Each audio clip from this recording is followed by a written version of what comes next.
अस्सलाम वालेकुम students, I hope you are doing well. बेटा आज हमने बुक 1 का चैप्टर नंबर 8 पढ़ना है। चैप्टर नंबर 8 है द गुलिस्तान ऑफ सादी। द गुलिस्तान ऑफ सादी के राइटर हैं शेख सादी। आपने शेख सादी के बारे में सुना होगा। शेख सादी की हकायतें अक्सर हम इनके बारे में पढ़ते रहते हैं। यकीनन आपने भी शेख सादी की कोई ना कोई हकायत पढ़ी होगी। शेख सादी ईरान के रहने वाले थे और ये बहुत ही ग्रेट स्टोरी टेलर थे। स्टोरी टेलर मीन कहानियाँ लिखने वाले, हकायतें लिखने वाले थे। राइट। एमरसन जो कि एक अमेरिकन इंटेलेक्ट हैं, वो कहते हैं कि शेख सादी तमाम कौमों से बात करते हैं और इनका कलाम जो है वो हमेशा ज़िंदा रहता है। अब इसका क्या मतलब है तमाम कौमों से बात करते हैं? तमाम कौमों से बात करने का मतलब है कि शेख सादी ख़ुद मुसलमान थे, लेकिन चाहे कोई सिख हैं, हिंदूज़ हैं, क्रिश्चियंस हैं, ज्यूज़ हैं, सारे लोग इनकी हकायतों से फ़ायदा उठाते हैं। सब लोग इनको पसंद करते हैं। इसीलिए उन्होंने शेख सादी ने अपना जितना भी कलाम लिखा है वो फ़ारसी ज़ुबान में लिखा है, पर्शियन में लिखा है, बट उनका बहुत सारी दूसरी लैंग्वेजेस में उनकी ट्रांसलेशन की गई है। जैसे कि अभी ये जो चैप्टर हम पढ़ रहे हैं, ये चैप्टर शेख सादी ने पर्शियन में लिखा था, फ़ारसी में लिखा था, बट अंग्रेज़ों ने इसका तर्जुमा इंग्लिश में भी किया। ठीक हो गया। चलें हम स्टार्ट करते हैं chapter. Sheikh Saadi was a great story teller. Sheikh Saadi बड़े अजीम दास्तान गो थे। दास्तान गो कहानी बयान करने वाले। He speaks to all nations, वो तमाम कौमों से बात करते हैं। वही बात जो मैंने आपको पहले बताई, तमाम कौमों का मतलब कि वो सिर्फ मुसलमानों के लिए ये कहानियाँ नहीं लिख रहे या मुसलमानों को ये हकायतें नहीं बता रहे, बल्कि वो तमाम मज़ाहिब, तमाम लोगों से अपनी हकायतें बयान कर रहे हैं। And is perpetually modern, said Emerson. Emerson कहता है कि इनका कलाम हमेशा ज़िंदा रहता है। He thought of the Gulistan as one of the Bibles of the world. Bible क्या है? बाइबल क्रिश्चियंस की अल्हामी किताब है। जैसे मुस्लिम्स का कुरान होता है, इसी तरह क्रिश्चियंस की जो बुक है उसे बाइबल कहते हैं, जिसे कि उर्दू में अंजील कहा जाता है। एमरसन कहता है गुलिस्तान को दुनिया की इल्हामी किताबों में से एक समझा जाता था। गुलिस्तान, शेख सादी ने एक बुक लिखी थी, उसका नाम था गुलिस्तान। द गुलिस्तान ऑफ सादी एक शेख सादी ने बुक लिखी थी, और एमरसन कहता है कि ये जो शेख सादी ने बुक लिखी थी इसे बाइबल के बराबर समझा जाता है, यानी इतनी मुक़द्दस किताब क्रिश्चियंस इसको समझते हैं। For I found in it the universality of moral law. इसमें दुनिया ज़िंदगी के ज़ाब्ते इखलाक हैं। The Gulistan translated in Latin and English. ये जो गुलिस्तान है, ये बुक का नाम जो गुलिस्तान है, इसको लातीनी और अंग्रेज़ी ज़ुबान में इसके तर्जुमे किए गए, क्योंकि लोगों ने इतना पसंद किया इसको कि लातीनी लोगों ने कहा कि इसको लातीनी ज़ुबान में तर्जुमा करो, और अंग्रेज़ों ने इसको अंग्रेज़ी ज़ुबान में इसकी ट्रांसलेशंस की। It is interesting to note that English scholars used Sadi's translated parables in their divine books till it was discovered to be an English translation of a Latin version of Persian origin. यहाँ तक कि ये मालूम हुआ कि ये लातीनी किताब का अंग्रेज़ी तर्जुमा है, जिसका असली माखज़ फ़ारसी है। Edwin Arnold has aptly described Gulistan in culinary terms as an intellectual belief, a literary theory, a kebab, a versatile genius. अंग्रेज़ी के एक मुफक्कर हैं एडवन आर्नल्ड। एडवन आर्नल्ड एक आदमी का नाम है, ठीक है। वो कहते हैं कि गुलिस्तान को खानादारी की ज़ुबान में, खानादारी यानी किचन की ज़ुबान में, हमारे खाने पीने की ज़ुबान में अगर कहा जाए तो ये एक किस्म की कड़ी है, एक कबाब है, और एक ज़हीन व फ़तीन आदमी की सोच है। The readers are sure to enjoy these parables as food for thought. पढ़ने वाला इन कहानियों से यकीनन लुत्फ़ उठाएगा। अब ये जो हम पढ़ रहे हैं स्टोरीज़, इनमें से शेख सादी की कुछ हिकायतें लिखी हुई हैं। इसमें हम फर्स्ट हकायत स्टार्ट करते हैं। Once a king and a Persian slave were sailing in the same boat. ایک دفعہ ایک بادشاہ اور ایک ایرانی غلام ایک ہی کشتی میں سفر کر رہے تھے. The slave had never been at sea. اس غلام نے کبھی بھی سمندر کا سفر نہیں کیا تھا. And experienced any calamity. اور نہ ہی اس غلام نے کبھی کوئی آفت کا تجربہ کیا تھا. After some time the boat was hit by a storm. کچھ وقت کے بعد طوفان آیا. کشتی نے طوفان کا سامنا کیا. And started tossing. اور ہچکولے کھانے لگی. It was very inconvenient for the passengers. یہ مسافروں کے لیے پریشانی کی بات تھی. All remained quiet. لیکن پھر بھی اس کے باوجود سارے پرسکون رہے except سوائے اس کے the slave who in fear of being drowned began to cry and tremble and created inconvenience for the others. سب خاموش رہے سوائے اس غلام کے جو ڈوب جانے کے خوف سے چلانے لگا اور کانپنے لگا اور دوسروں کے لیے بڑی پریشانی پیدا کی. The others tried to pacify him by kindness and affection, but he didn't hear anybody. دوسروں نے اسے بڑی نرمی اور پیار سے پرسکون کرنے کی کوشش کی لیکن وہ کسی کی بات نہ سنتا تھا. When the uneasiness lasted longer, the king also became displeased. جب بے چینی کافی دیر تک جاری رہی تو بادشاہ بھی ناراض ہو گیا. In that boat there happened to be sergeant who said, with your permission may I quieten him. اس کشتی میں ایک سارجنٹ بھی تھا.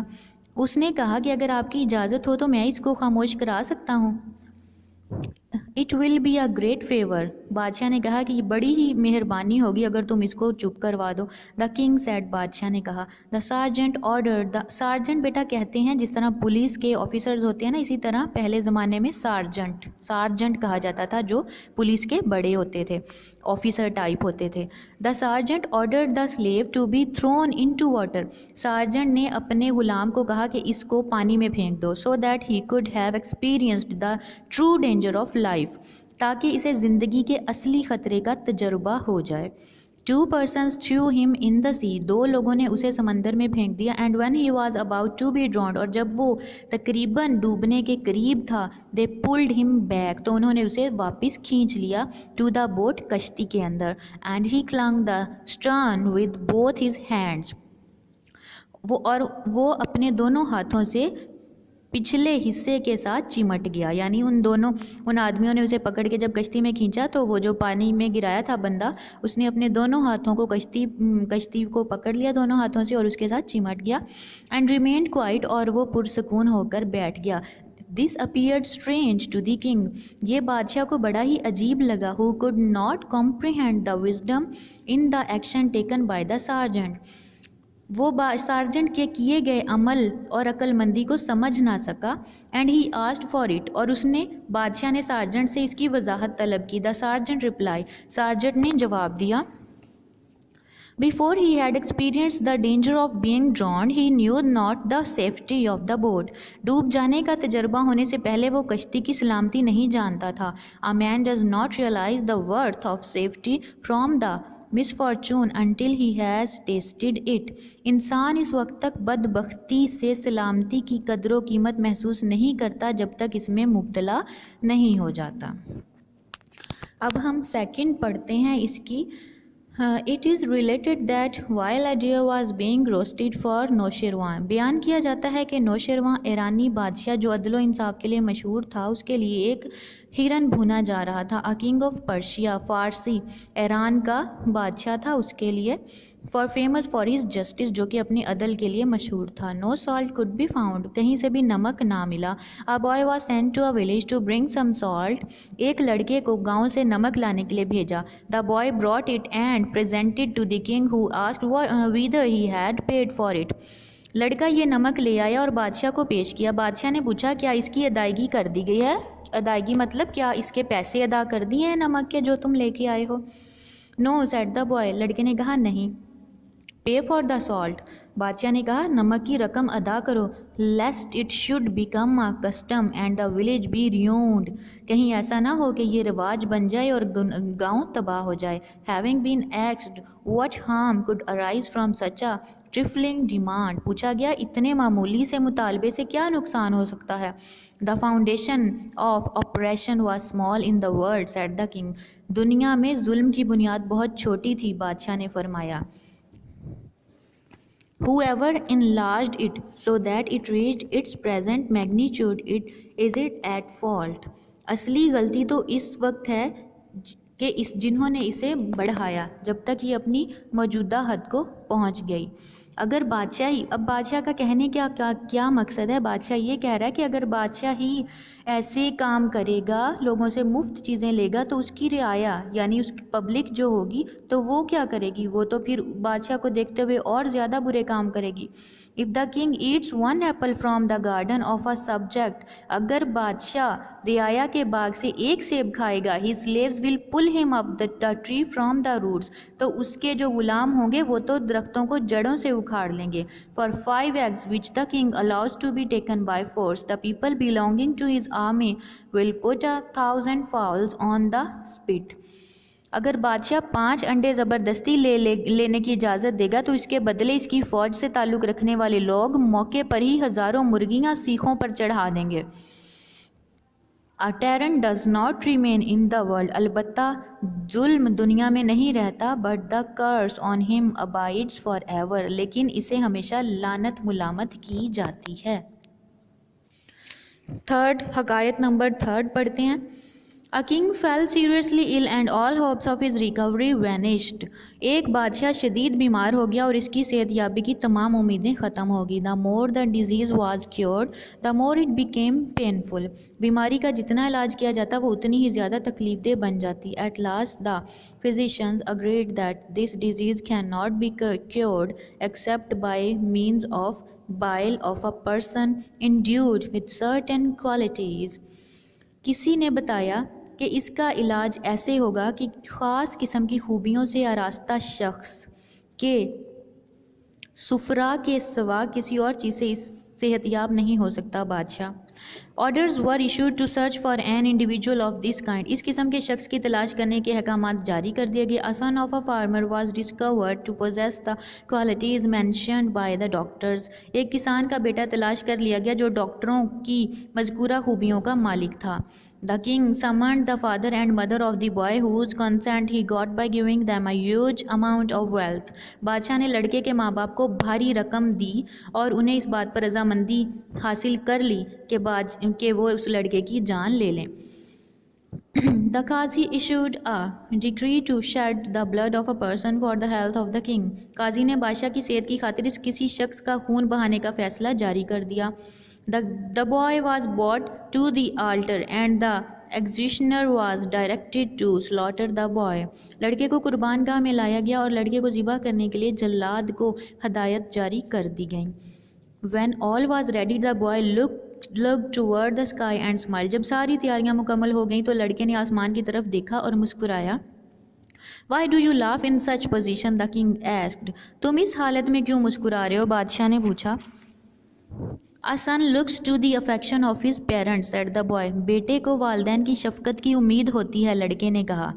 If they fail, they are expected to bring the case before the Qazi to seek justice. अगर वो नाकाम रहें इनसे तवक्का होती है कि इंसाफ के लिए मुकदमा काजी के रूबरू पेश करेंगे. But in the present case, लेकिन मौजूदा सूरत हाल में the parents have agreed to get my blood shed for the trash of this world. लेकिन इस सूरत हाल में मेरे वालिदैन दुनिया के घटिया माल की खातिर मेरा खून बहा लेने पर राज़ी हो गए हैं. The qazi has issued a decree to kill me, और काजी ने फतवा जारी कर दिया है कि वो मुझे कत्ल कर दे. The king thinks he will recover his health only through my slaying and I see no other refuge besides God almighty. बादशाह का ख्याल है कि मेरे कत्ल से वो सेहतयाब हो जाएगा और मुझे सिवाय खुदा के कोई अपना नज़र सानी करने वाला नज़र नहीं आ रहा. To whom shall I complain, कि मैं किससे शिकायत करूं. अगेंस्ट योर ब्रूटैलिटी, तुम्हारे जुल्म के ख़िलाफ़. If I am to seek justice from your hand, अगर आपके हाथों इंसाफ हासिल करना है तो आपके जुल्म के ख़िलाफ़ मैं किसको शिकायत करूं. The king felt disturbed and on hearing these words he could not control his tears and said, ये बातें सुनकर बादशाह को परेशानी लाहक होगी और वो अपनी आंसू काबू ना कर सका और कहा, It is better for me to die than to shed the blood of an innocent boy. एक मासूम लड़के का खून बहाने की बजाय बेहतर है कि मैं मर जाऊं. He kissed the head and eyes of the boy and presented him with a lot of wealth. इसने लड़के के सर और आंखों को बोसा दिया और इसे बहुत सारी दौलत अनायत की. It is said that the king also recovered within a week. कहा जाता है कि एक हफ्ते के अंदर अंदर बादशाह सेहतयाब हो गया. बेटा ये आपका चैप्टर हो गया है कंप्लीट. ये शेख सादी की 3 स्टोरीज़ थी, 3 हकायतें थी. बहुत ही इजी और बहुत ही अच्छा चैप्टर है. ये आपने अच्छी तरह इसकी ट्रांसलेशन कर लेनी है. मैंने आपको जैसे नज़र आ रहा है इंपॉर्टेंट सिनोनिम्स और रीडिंग नोट्स लिख दिए. रीडिंग नोट्स में क्या है, ये भी सिनोनिम्स ही हैं, मोस्ट इम्पॉर्टेंट सिनोनिम्स हैं. ठीक है, आपने इनको अच्छी तरह प्रिपेयर कर लेना है. फिर हम इसकी एक्सरसाइज नेक्स्ट करेंगे.